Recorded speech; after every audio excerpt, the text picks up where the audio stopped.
The sticky note is still on your fridge. 75, 15, 10, under a magnet from a pizza place that closed. You wrote it in January, and you meant it the way people mean gym memberships in January. Two people you will never meet wrote those same numbers on their own fridges that week. Same take home, 4,100 a month after taxes. Desmond hit those percentages 6 months straight.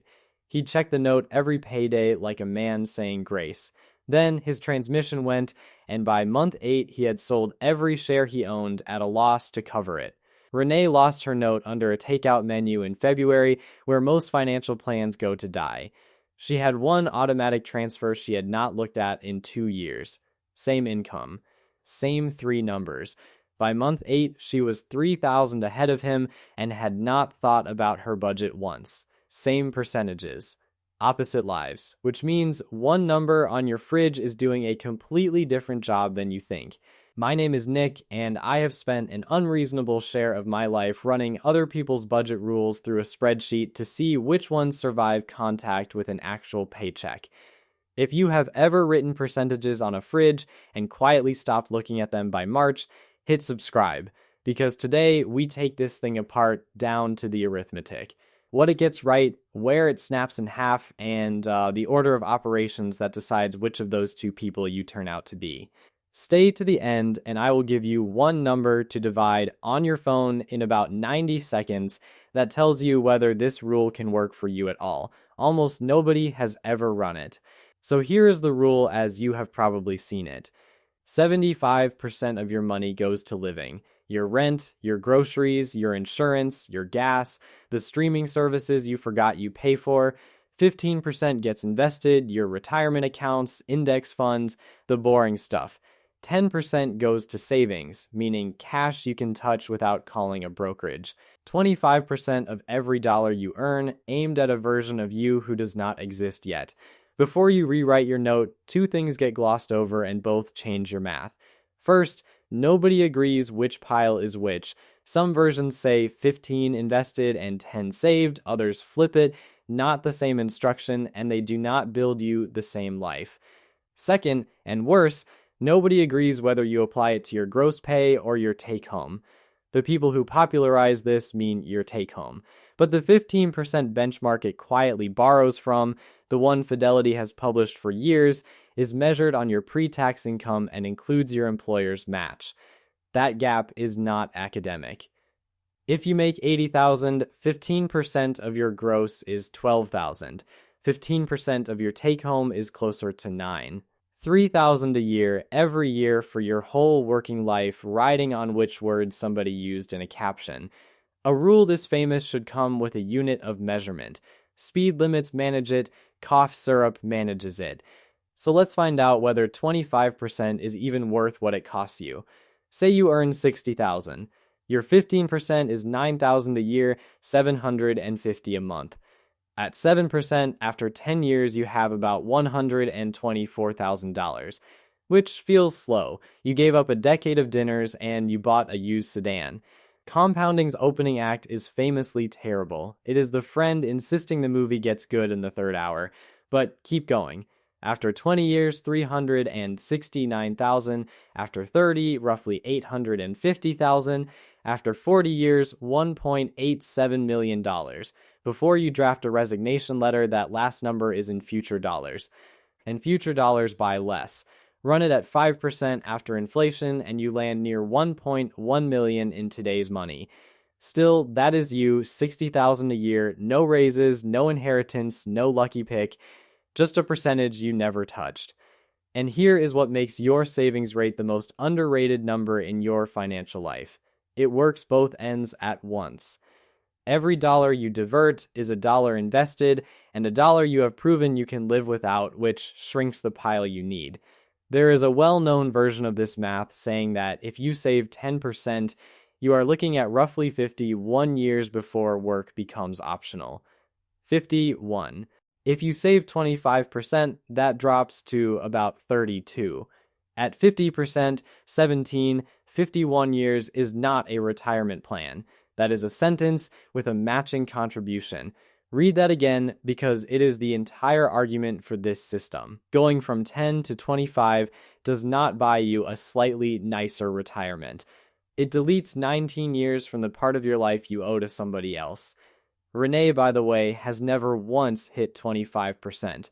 She runs 9, 11 in a good month, nowhere near your sticky note. She is also still invested, which, as you are about to see, is the only category that counts. That is the honest case for this rule, and it is strong. So let me ruin the marketing for you. That 15%, the one sold to you as the private mechanics of the wealthy, is the number Fidelity has been quietly handing school teachers for years.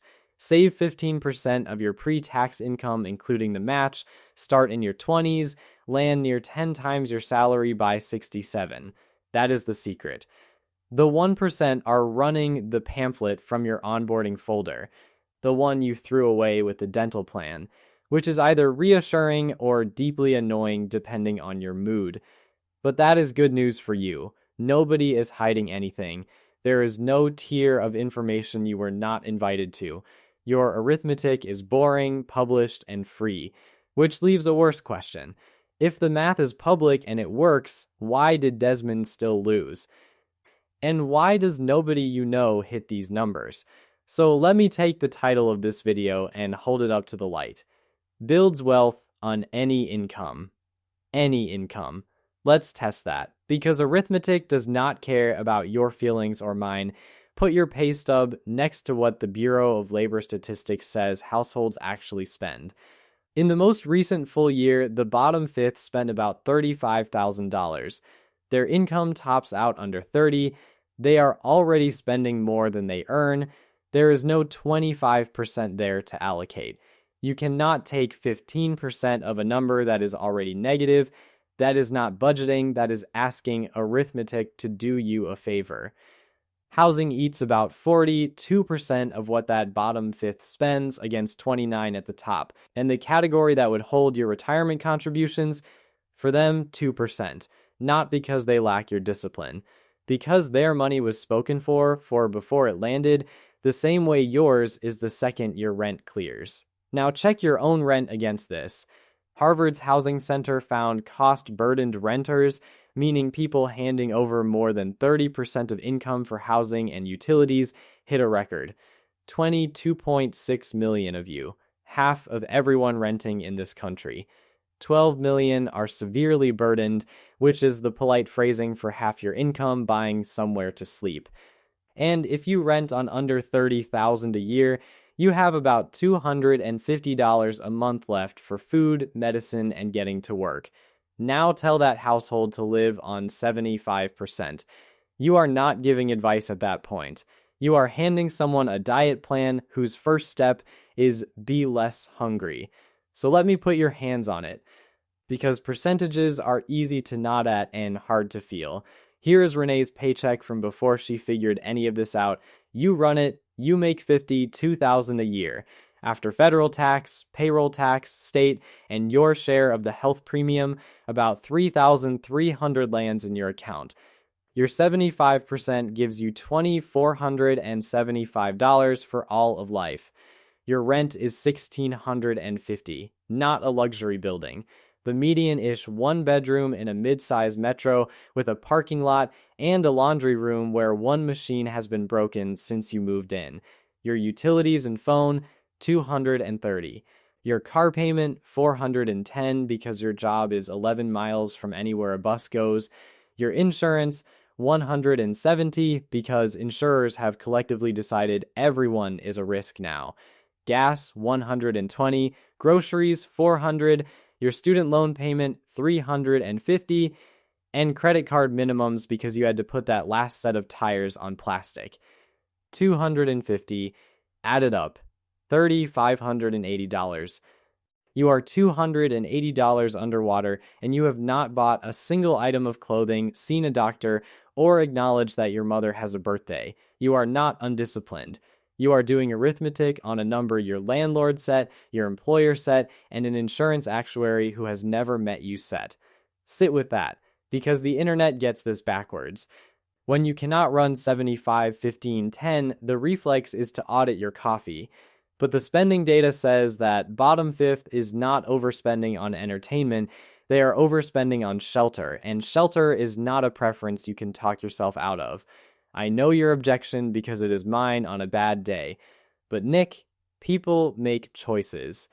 Sure, some do, and plenty of us would benefit from staring honestly at a car payment. But you cannot budget your way out of a rent number, and pretending you can is how we got an entire genre of financial advice that works mainly as a way to feel superior to strangers. Here is a statistic worth your attention because it is a mess. You have seen the headline that most Americans live paycheck to paycheck. Depending on who counts, that is either 60% or 24%. 60 comes from asking people how it feels. 24 comes from a bank reading real deposit data, same year, 36 points apart, and neither is lying to you. A rule sold to you as universal is landing where somewhere between a quarter and a majority of you have no slack at all. If that landed, I built a school community for people who want to work through this without the usual noise, and the link is in the description. That is where I put the worked numbers. So, is the system garbage? No, it means the percentages were never the system. They were the receipt. Which brings you back to Desmond and Renee because their story is the actual mechanism. Here is what your employer can do to you without asking, and I mean it as a compliment. Researchers in the early 2000s watched a company stop asking people to join the retirement plan and start enrolling them automatically. When you had to sign yourself up, about 37% of you did. When you had to opt out instead, 86% stayed in. Nothing about those people changed. Not their income, not their intelligence, not their motivation, and none of yours would have either. One form changed direction and 49 percentage points of behavior followed it out the door. Nobody gave a speech. Nobody got inspired, somebody flipped a default, and half a workforce got richer by accident. There is a companion study where workers agreed in advance to raise their contribution every time they got a raise. Over 4 pay bumps, their rate climbed from 3.5% to 13.6%. They nearly quadrupled what they saved and never felt a pay cut. Because the money got claimed before it was ever theirs to miss. You would not have felt it either. It is hiding vegetables in your sauce, and it works on you for the same reason. That is Renee, with her one forgotten transfer. The system ran without her, which is the only kind that survives you. Desmond was doing something much harder. He was making the same decision every month, holding a phone that employs several thousand engineers whose entire job is to get him to tap a button. You are not weak. You are outnumbered. They have a research budget. You have a sticky note and a magnet from a pizza place that no longer exists. A decision you remake 30 times a year is not a system, it is a monthly negotiation with yourself. And you are a devastatingly persuasive opponent. Now back to your fridge. I told you one of those numbers is doing a different job than you think. It is the 10. You have been treating your 10 as the boring one, the junior partner. Cash, low interest, technically losing to inflation, faintly embarrassing next to the 15 out there compounding. That is exactly backwards. Your 10 is not there to build wealth. Your 10 is there to protect your 15. It is the offensive lineman of your money. Nobody buys that jersey. Everybody notices the week he is gone. Here is the mechanism. The Federal Reserve asks you a version of this every year. If $400 landed on you tomorrow, could you cover it in cash?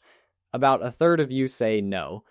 Around 13% say you could not cover it at all. $400. A tire, a copay, a cracked screen, not a crisis. Just an ordinary week with an attitude.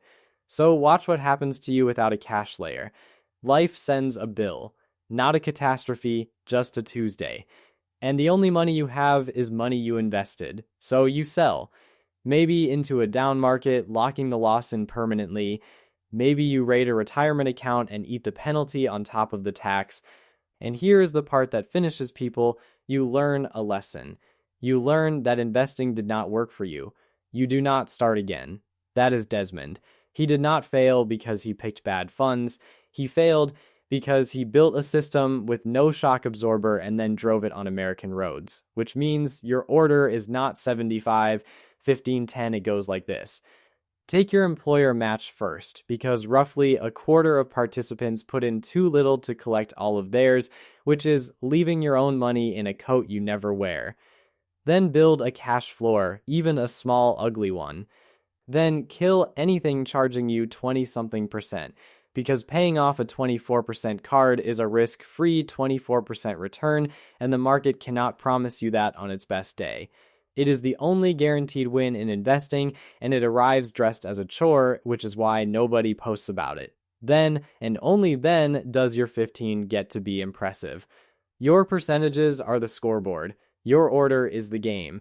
Run Renee through that order and you can see what she had on you.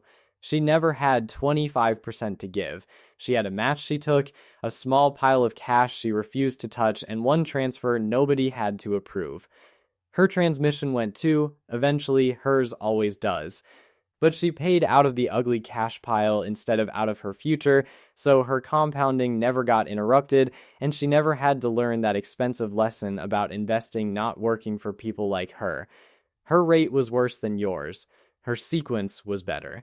And sequence is the one you can fix tonight. One more piece of honesty. Because I would rather annoy you now than surprise you at 65. 15% assumes you started in your 20s. If you are 45, 15% of 60,000 for 22 years at 7% gets you around 450,000. That is real and it is not nothing. It is also not the million plus you keep getting quoted. Starting late does not mean the math abandoned you.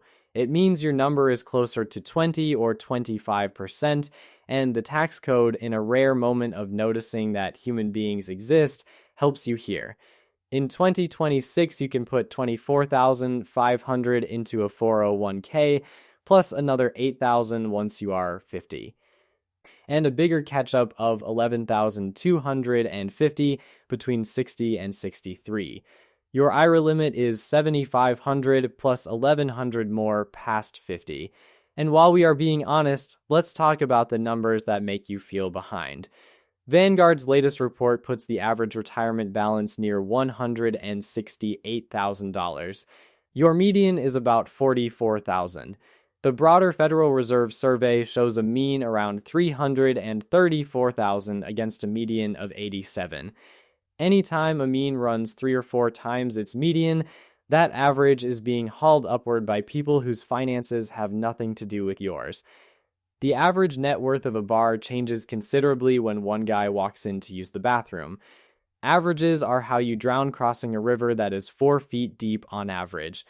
If you have ever read one of those headlines and concluded you were catastrophically behind, you were comparing yourself to a distribution, not to a person. Same story on what you contribute. The average worker defers about 7.5%. Your median is closer to 6.5%. Add the employer piece, and you land near 12 combined, an all-time high. So the country is not at 15, not close. And it got that far because employers started enrolling you automatically, not because anybody had a breakthrough about willpower. Now here is the number I promised you, and I want you to actually run it, because it settles the argument for your specific life in about 90 seconds. Add up what you cannot cancel. Rent or mortgage, utilities, groceries, insurance, minimum debt payments, whatever it costs to get to work. Not your fun money. The stuff that arrives whether you agree with it or not. Divide that by your take-home. That percentage is your floor. If your floor is under 75, this rule is a target and you should chase it, because the gap between your floor and 75 is exactly how much of your future you are currently leaving on the table. If your floor is between 75 and 85, the rule is aspirational and you are going to hit it in pieces. Take the match, build the cash floor, and let the 15 be a 9 for now. 9 that never stops beats 15 that quits in March. And if your floor is over 85, stop budgeting. I mean that. You do not have a spending problem, you have a denominator problem, and no percentage on your fridge will fix a denominator. Your entire return on effort is in raising income or moving one of the big 3, which is housing, transportation, and debt. Everything else is rearranging furniture on a boat that is taking on water. That number is the whole video. Most people never calculate it, which is why they spend years believing they failed a test they were never eligible to sit. So where does that leave your 75, 15, 10? It is a good target and a terrible verdict. As a direction, 25% toward your future is excellent and supported by every credible source I checked. As a grade, it is cruel because you do not get marked down on a subtraction problem somebody else set up. I am not a financial advisor, and this is not financial advice. It is arithmetic and a strong opinion about the order you run it in. So if you take one thing out of this, take this. Do not start with your percentages. Start with your automation, because a transfer you never see is worth more than an intention you renew every month. Then let your percentage be whatever your actual life allows and raise it when your income does. Which is the one genuinely brilliant thing about percentage rules. They grow without asking your permission, and they never once ask how you are feeling about it today. Renee did not beat Desmond because she wanted it more. She made one decision once. He made the same decision 30 times and eventually lost one. That is the difference between them, and it is probably the difference for you. The number on your fridge was never the system. The system is whether your money moves before you get a chance to have an opinion about it. Go set the transfer, then go put something better on the fridge. And if you want the worked spreadsheets behind every number in this video, they are waiting for you in our school community.